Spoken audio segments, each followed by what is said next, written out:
मुजफ्फरपुर में दहाड़े मुख्यमंत्री योगी, लालू परिवार पर बोला जोरदार हमला। सीएम योगी ने फिर दोहराया, बटेंगे तो कटेंगे, एक रहेंगे तो सेफ रहेंगे। ये आरजेडी, ये कांग्रेस, इनके जितने सहयोगी हैं, ये तो बिहार के विकास के ग्रहण हैं, ग्रहण। लेकिन हमें बंटना नहीं है। बटेंगे तो एक रहेंगे तो सेफ रहेंगे, एक रहेंगे। सीएम योगी बोले, यूपी में हमने बुलडोजर से किया माफियाओं का इलाज। हमने तो माफिया का उपचार कर दिया है, और ऐसा उपचार किया है। ये बुलडोजर है ना, ये यूपी के अंदर माफिया को चांप करके हाँपने के लिए मजबूर कर दिया है। माफिया अब वहां पे जहन्नुम की यात्रा में जा चुका है।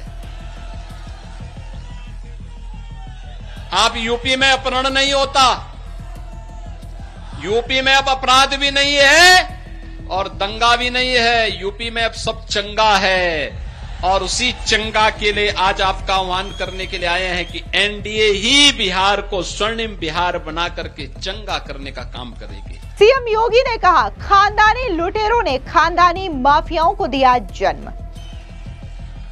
ये लोग बिहार के अंदर किस प्रकार का माहौल पैदा किए थे? खानदानी लुटेरों ने खानदानी माफियाओं को जन्म दिया, और वही फिर से लोग दोहराना चाहते हैं। आज जब बिहार विधानसभा चुनाव में वोटिंग को लेकर के उल्टी गिनती शुरू हो चुकी है। 6 नवंबर को पहले चरण के लिए मतदान होना है। प्रदेश में चुनाव प्रचार पूरे जोर शोर से चल रहा है, और इसी कड़ी में उत्तर प्रदेश के मुख्यमंत्री योगी आदित्यनाथ ने सोमवार को बिहार में चुनावी रण में हुंकार भरी। मुख्यमंत्री योगी ने मुजफ्फरपुर में चुनावी रैली को संबोधित किया, जहां उन्होंने महागठबंधन और लालू परिवार पर जोरदार तरीके से निशाना साधा। इतना ही नहीं, सीएम योगी ने एक बार फिर से दोहराया कि बटेंगे तो कटेंगे, एक रहेंगे तो सेफ रहेंगे। दरअसल आपको बता दें कि मुख्यमंत्री योगी आदित्यनाथ ने मुजफ्फरपुर की चुनावी सभा में लालू यादव के शासनकाल का जिक्र किया। उन्होंने कहा कि 1992 से लेकर के 2005 तक बिहार में 6 बजे के बाद कर्फ्यू जैसा माहौल हो जाता था।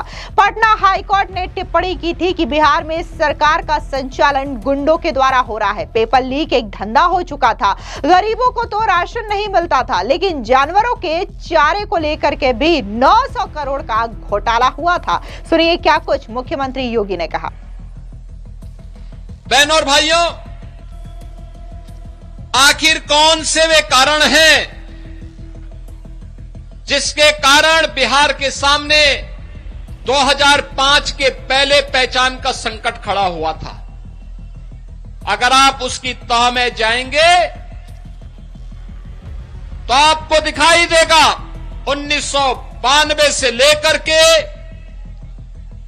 2005 के बीच में यही वह बिहार है जिस बिहार में जाति के आधार पर समाज को बांटने का जो गंदा खेल हुआ था, उस जातीय विभाजन ने किस तरीके से पूरे बिहार के अंदर जातीय संघर्षों को और नरसंहार को अंजाम दिया था।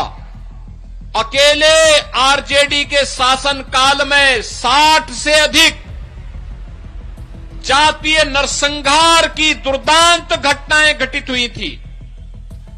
पर्व और त्योहारों के पहले दंगों की आड़ में पर्व और त्योहार के उत्सव और माहौल को दूषित कर दिया गया था। हर जाति की अपनी जात आर्मी बन गई थी। अपहरण एक उद्योग बन चुका था। 1992 से लेकर के 2005 के बीच में आरजेडी शासन के समय में बिहार के अंदर 30,000 से अधिक अपहरण की घटनाएं घटित हुई थी। कोई व्यापारी, कोई जमींदार, कोई उद्यमी, कोई डॉक्टर, कोई इंजीनियर, बिहार के अंदर सुरक्षित नहीं था और गोलू अपहरण कांड कैसे बच्चे भी सुरक्षित नहीं थे, यह भी आज हम सबको वे घटनाएं स्मरण हो आती हैं, क्योंकि मुजफ्फरनगर गोरखपुर से दूर नहीं है, उत्तर प्रदेश से दूर नहीं है। यहां के लोगों का मुख्य बाजार या तो मुजफ्फरपुर है या फिर गोरखपुर। और हम लोग जब उन घटनाओं को देखते थे तो खून खौलता था कि एनडीए की सरकार आती तो इनको ठिकाना लगाते, इन माफिया और इन गुंडों को। और बहनों और भाइयों, उस समय क्या स्थिति थी? 6 बजे के बाद 1992 से लेकर के 2005 में बिहार के अंदर कर्फ्यू जैसा माहौल हो जाता था। और तब पटना हाई कोर्ट ने टिप्पणी की थी कि सरकार का संचालन गुंडों के द्वारा किया जा रहा है, नौजवानों के साथ खिलवाड़ होता था, पेपर लीक एक धंधा हो गया था और गरीबों को तो राशन नहीं मिल पाता था, लेकिन जानवरों का राशन भी चारा घोटाले के नाम पर 900 करोड़ का चारा घोटाला इसी बिहार की धरती में हुआ था। इसके अलावा मुख्यमंत्री योगी आदित्यनाथ ने कहा कि कांग्रेस आरजेडी बिहार के विकास के लिए ग्रहण है। ये लोग जाति के नाम पर फिर से लड़ाएंगे और माफियाओं को शय देने का काम करेंगे, लेकिन हमें बंटना नहीं है, क्योंकि बटेंगे तो कटेंगे, एक रहेंगे तो सेफ रहेंगे। सुनिए क्या कुछ मुख्यमंत्री योगी आदित्यनाथ ने इंडिया अलायंस पर तंज कसते हुए कहा। ये आरजेडी, ये कांग्रेस, इनके जितने सहयोगी हैं, ये तो बिहार के विकास के ग्रहण है, ग्रहण। इनको आने नहीं देना है, हरगिज आने नहीं देना है। ये लोग जाति के नाम पर फिर से लड़ाएंगे, माफियाज को यहां पे प्रश्रय देंगे, उन्हें अपना शागिर्द बनाएंगे, लेकिन हमें बंटना नहीं है। बटेंगे तो एक रहेंगे तो सेफ रहेंगे, एक रहेंगे सेफ रहेंगे, और यह कार्य केवल एनडीए कर सकता है। इसके अलावा मुख्यमंत्री योगी आदित्यनाथ ने महागठबंधन में 3 बंदरों का जिक्र किया, अप्पू, पप्पू और गप्पू। इसी के साथ ही सीएम योगी ने कहा कि हमने तो उत्तर प्रदेश में माफिया का इलाज किया, हमने बुलडोजर से माफिया को चाप चाप करके हाफने पर मजबूर कर दिया। यूपी में आज दंगा नहीं है, वहां सब चंगा है। यूपी वाला बुलडोजर बिहार में भी चलेगा। एनडीए की सरकार तो बनाइए, फिर देखिए इनका क्या हर्ष होता है। कांग्रेस आरजेडी विकास के लिए ग्रहण है। सुनिए क्या कुछ उत्तर प्रदेश की कानून व्यवस्था पर मुख्यमंत्री योगी ने कहा। आपने गांधी जी के 3 बंदरों की बात सुनी होगी ना, सुना है ना? गांधी जी के 3 बंदर थे, लेकिन गांधी जी ने उनको सिखाया था, बुरा मत देखो, बुरा मत सुनो और बुरा मत बोलो।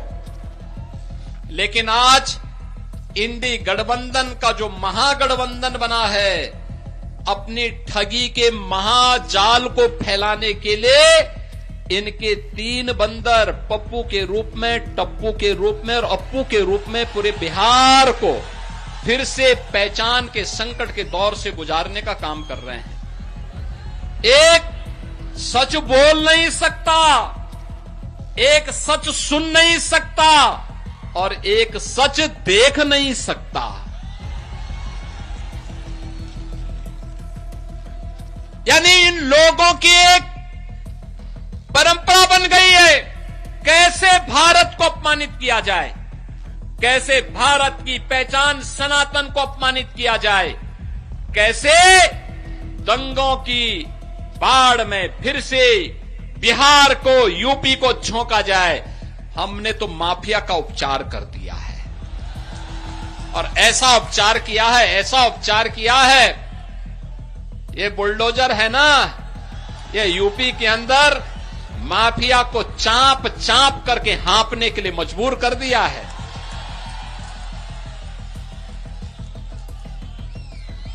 माफिया आज वहां पे जहन्नुम की यात्रा में जा चुका है। आप यूपी में अपहरण नहीं होता, यूपी में अब अपराध भी नहीं है और दंगा भी नहीं है, यूपी में अब सब चंगा है। और उसी चंगा के लिए आज आपका आह्वान करने के लिए आए हैं कि एनडीए ही बिहार को स्वर्णिम बिहार बना करके चंगा करने का काम करेगी। लेकिन इसके लिए बिहार में एनडीए की सरकार चाहिए। एनडीए के लिए मुजफ्फरपुर से रंजन कुमार चाहिए। सहमत है ना? सहमत है ना? सब लोग सहमत है ना? इसके अलावा आरजेडी पर बरसते हुए सीएम योगी ने कहा कि कोई आईएएस, आईपीएस, आईएफएस बिहार में कार्य करने को तैयार नहीं था, क्योंकि उस समय के मुख्यमंत्री का पीकदान कौन अधिकारी ढोए। इन लोगों ने बिहार के अंदर किस प्रकार का माहौल बनाया था। खानदानी लुटेरों ने खानदानी माफियाओं को जन्म दिया, उसी को वे पुनः दोहराना चाहते हैं। सुनिए क्या कुछ लालू यादव के जंगल राज पर मुख्यमंत्री योगी ने कहा। बहनों और भाइयों, कोई आईएएस, कोई आईपीएस, कोई आईएफएस बिहार में कार्य करने को तैयार नहीं था, क्योंकि उस समय के मुख्यमंत्री के पीकदान को कौन अधिकारी लेकर के ढोए, ये तो बिहार की पहचान हो गई थी। तो बिहार के डीजीपी को मुंशी बोल करके बुलाते थे, चीफ सेक्रेटरी को बाबू बोल करके बुलाते थे। बिहार की पहचान आरजेडी और कांग्रेस ने के इस नापाक गठबंधन ने तार तार करके रख दिया था। बिहार के नौजवानों के सामने पहचान का संकट। बिहार के अन्नदाता किसान प्लान करने के लिए मजबूर हो गए थे। कोई उद्यमी उद्यम लगाने को तैयार नहीं था, व्यापारी प्लान करने के लिए तैयार बैठा हुआ था। और बिहार के अंदर विकास के कार्यों के लिए जब कोई व्यक्ति कहता था कि सड़क बननी चाहिए, तो लोग कहते थे नहीं सड़क मत बनाओ, सड़क बनेगी तो ऐसा ना हो कि तुम्हारे गलत कार्यों को रोकने के लिए पुलिस आ जाएगी। यही तो बोला जाता था ना बिहार के पास। लेकिन बहनों और भाइयों, जो बिहार के अंदर उस समय था, जातीय हिंसा, रोड चोरी, तालाब चोरी, पुल चोरी, बूथ चोरी, ये आरजेडी का मॉडल था बिहार का। आरजेडी यही करती थी। ये लोग बिहार के अंदर किस प्रकार का माहौल पैदा किए थे।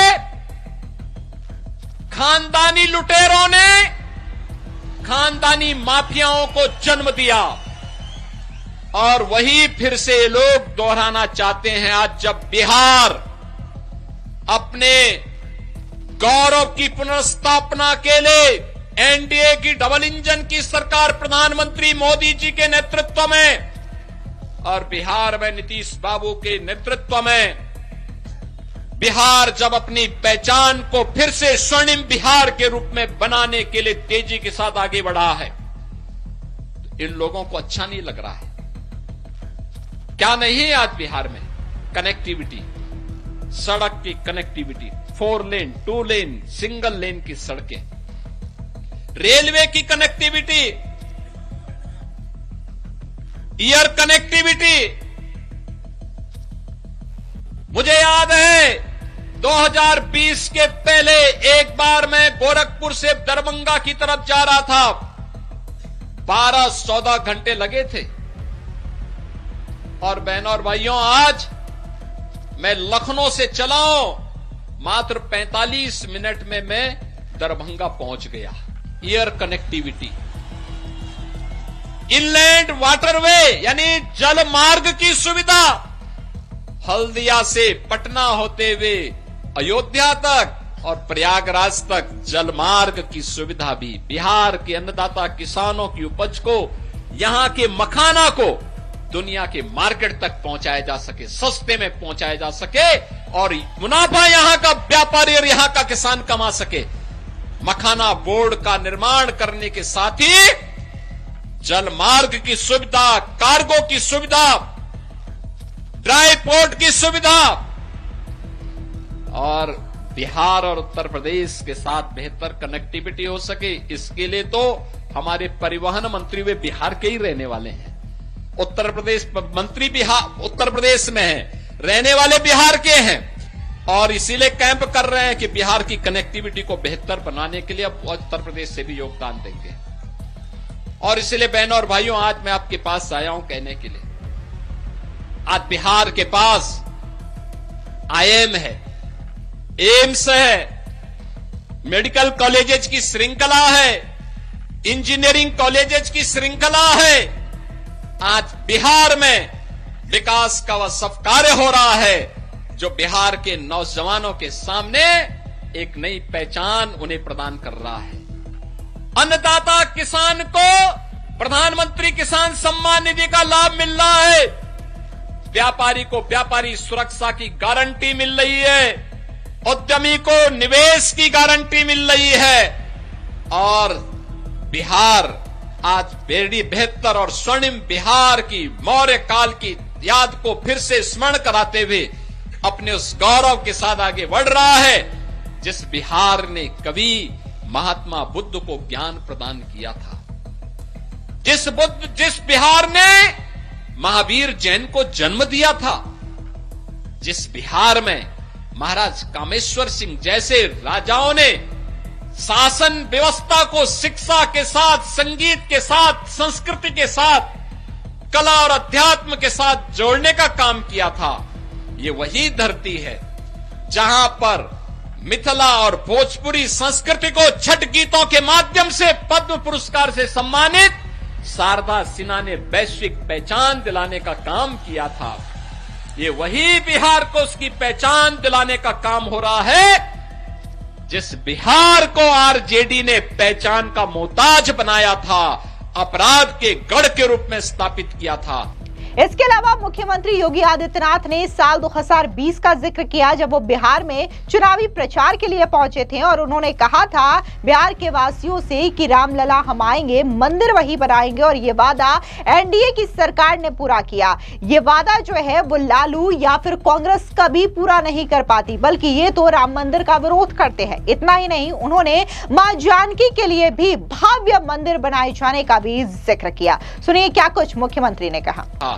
आज बहन और भाइयों, 2020 में जब मैं आया था तब मैंने कहा था ना कि अब नारा नहीं, अब हकीकत बनेगा कि रामलला हम आएंगे, मंदिर वहीं बनाएंगे। अयोध्या में राम मंदिर बन गया ना, कोई संदेह है क्या? और अब तो सीतामढ़ी में भी मां जानकी का भव्य मंदिर का निर्माण हो रहा है। आप मुझे बताओ, ये मंदिर का निर्माण क्या लालू एंड कंपनी करती क्या ये लोग करते क्या आरजेडी करती, क्या कांग्रेस करती, क्या समाजवादी पार्टी करती? ये तो मोदी जी के नेतृत्व में एनडीए ही ये काम कर सकता है। विरासत का भी सम्मान और विकास भी और सुरक्षा भी और समृद्धि भी, यानी विकास और विरासत भी, समृद्धि और सुरक्षा भी, ये केवल एनडीए दे सकता है। देश के अंदर मोदी जी, बिहार के अंदर नीतीश बाबू के नेतृत्व में काम तेजी के साथ आगे बढ़ रहा है और स्वर्णिम बिहार की ओर हम आगे बढ़ रहे हैं। और बहन और भाइयों, यही कहने के लिए मैं आपको याद दिलाने के लिए आया हूं। आपने गांधी जी के 3 मंत्रों की बात सुनी होगी ना, सुना है ना? गांधी जी के 3 बंदर थे, लेकिन गांधी जी ने उनको सिखाया था बुरा मत देखो, बुरा मत सुनो और बुरा मत बोलो। लेकिन आज इंडी गठबंधन का जो महागठबंधन बना है, अपनी ठगी के महाजाल को फैलाने के लिए इनके 3 बंदर पप्पू के रूप में, टप्पू के रूप में और अप्पू के रूप में पूरे बिहार को फिर से पहचान के संकट के दौर से गुजारने का काम कर रहे हैं। एक सच बोल नहीं सकता, एक सच सुन नहीं सकता और एक सच देख नहीं सकता। इसी के साथ ही मुख्यमंत्री योगी आदित्यनाथ ने यह कहा कि कैसे केंद्र में मोदी और इसी के साथ ही प्रदेश में नीतीश कुमार के नेतृत्व में बिहार में न सिर्फ विकास हो रहा है बल्कि विकास की जो गौरव गाथा है वो भी आज लोगों तक पहुंच रही है। सुनिए क्या कुछ मुख्यमंत्री ने कहा। बीजेपी का मतलब, एनडीए का मतलब, जहां पे विरासत की भी पहचान हो, मां जानकी का मंदिर बनेगा, भगवान बुद्ध की विरासत को आगे बढ़ाने का काम होगा, भगवान महावीर की विरासत को आगे बढ़ाने का काम होगा, विद्यापति की धरती को फिर से एक नई पहचान दिलाई जाएगी, महाराज कामेश्वर सिंह की परंपरा को फिर से उन्नत किया जाएगा और शारदा सिन्हा की मिथिला और भोजपुरी की संस्कृति को फिर से वैश्विक पहचान दिलाने के लिए आज मोदी जी के नेतृत्व में जो काम प्रारंभ हुआ है उसको भी सम्मान दिलाया जाएगा। मखाना बोर्ड बनाकर के उद्यमी को, व्यापारी को सम्मान करवाया जाएगा, अनेक युवाओं को कार्य करने का अवसर प्राप्त होगा। आज बिहार में नौकरी भी है, रोजगार भी है, किसान को सम्मान है, सुरक्षा भी है। आज उद्यमी बिहार के अंदर निवेश करने के लिए इच्छुक है, आना चाहता है, इमर्जिंग टेक्नोलॉजी को लेकर के आना चाहता है, लेकिन इसके लिए बिहार के नौजवानों को फिर से अंगड़ाई लेनी होगी। बड़ा प्रतिभाशाली है हमारा बिहार का नौजवान, जहां जाता है अपनी प्रतिभा का छाप छोड़ता है, अपनी प्रतिभा का छाप छोड़ता है। दुनिया के अंदर जहां कहीं गया, प्रशासन में, पुलिस में, व्यवस्था के किसी टेक्नोक्रेट के रूप में, किसी भी अन्य रूप में अपनी पहचान से पूरे क्षेत्र को, हर नागरिक को अभिभूत करता है।